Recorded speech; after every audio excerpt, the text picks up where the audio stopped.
Hello and welcome to the iris2 tutorial video. In the previous videos, I showed you how to load a iris2 model structure from the inversion of iris2 and in this following video, I'm going to show you how to load a, an array of iris2 model structure.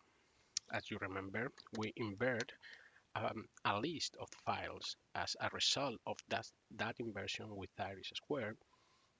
We get an array of structures. Okay, so here, if you remember, it's telling us that this file comes from the inversion of a list of raster files. I'm going to restore this file,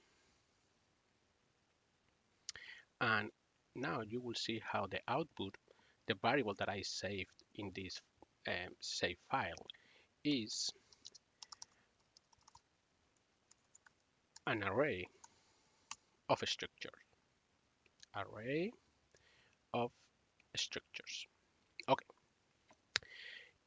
in this case, the array has 5 structures because the list of files were of 5 files, iris level 2 raster files.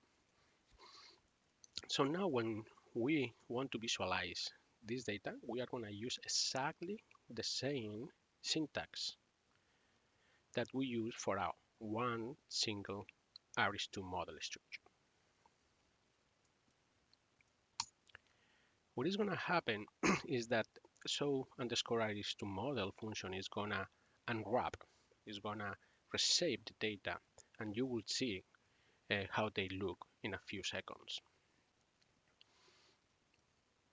As always, remember that the first thing that you get from show underscore iris2 model is the help information that you can always get typing question mark. Okay, so let's see how the data, the inverted data look like. Okay, as you can see here now, I don't have just one image. I have five images corresponding to the raster files that we have inverted at the same time, at the same command. You can distinguish clearly 5 active regions. And now, again, the behavior is exactly the same than before. I'm gonna make this image a little bit smaller. Again, just pressing minus. When the control is in the SolarSoft window in the IDL session here, now I press minus and the image shrink. So it's fitting in the screen. Okay.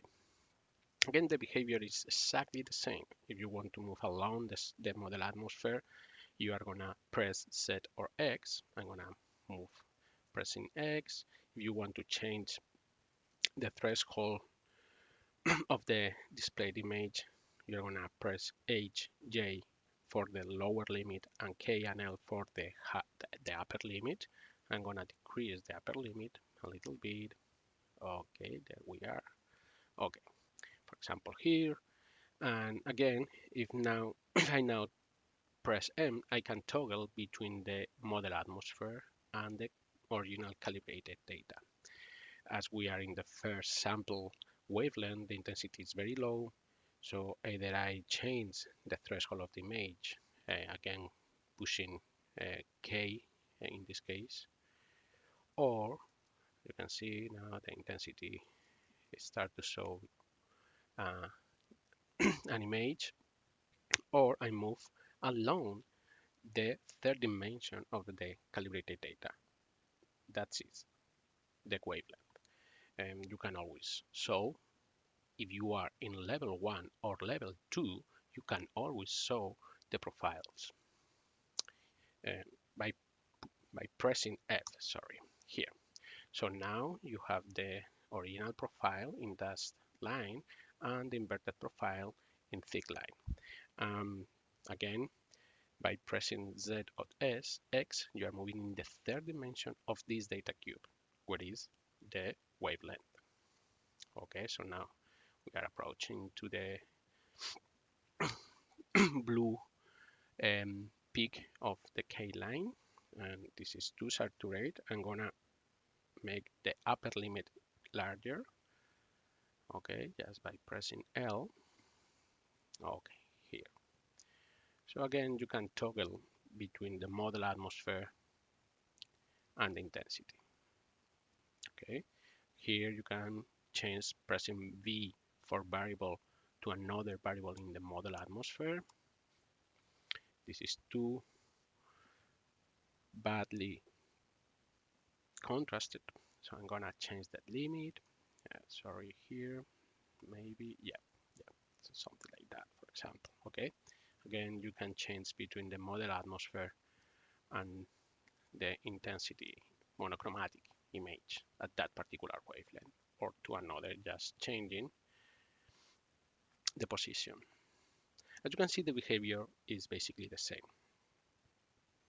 In the next tutorial, I will show you how you can select one of these rasters, one or multiple rasters.